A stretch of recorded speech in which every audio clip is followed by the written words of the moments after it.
All right, welcome back to Johnny's Bodge Garage. I'm going to do my best here, being one-handed.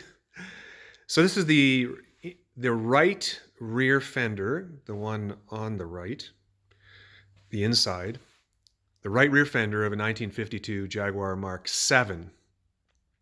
And then the other side here is the the top of, and I'll show you in a second, the left side of the left rear fender of the Jaguar Mark 7. And so I've cut them apart, but this piece here is going to form, I can show it in place a little bit, a complete fender with which would create kind of the hips of the car. But you'll notice there's a gap, of course I'm holding it in the air, but there's a gap between them. And what we've done is we have found that, made my little cardboard gauge, that this radius is around 4 inches, a 4-inch radius at that curve. So the transition being from one piece to the other. And this distance, that mark from here to there, is the distance that that curve will cover.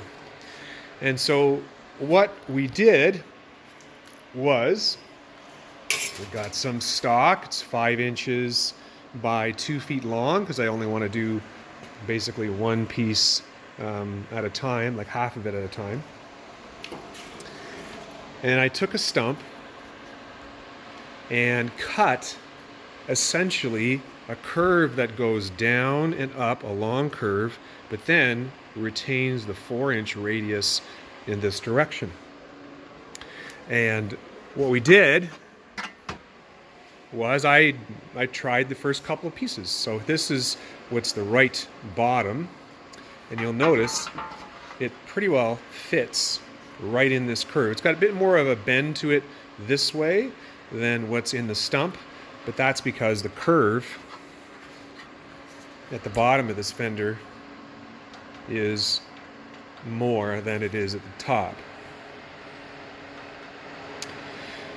So we've created the right bottom and then also the right top. These are, rough cut. There's about a 1-inch border around it, so it's going to be quite a bit narrower when it's cut and butt together, to take these two pieces and then weld them to fill the gap between this piece and this piece right here.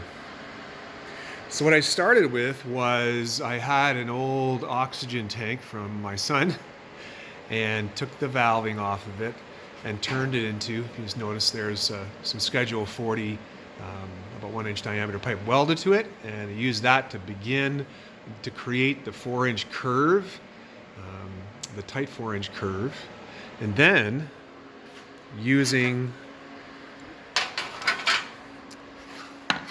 various dollies and hammers and wood blocks. Actually,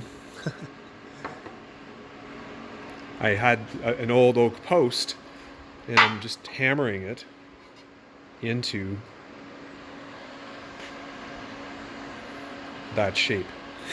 And then from there, I'm able to use my English wheel to kind of work out the dents. This is again a 4-inch radius die that we have here.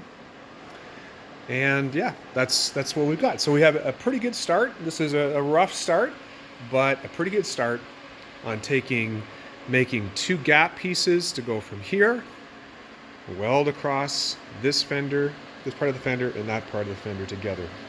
Again, this is the right rear fender, the bottom of the right rear fender of a 1952 Jaguar Mark 7. And this is the top of the left rear fender of the same vehicle. We'll see how it goes.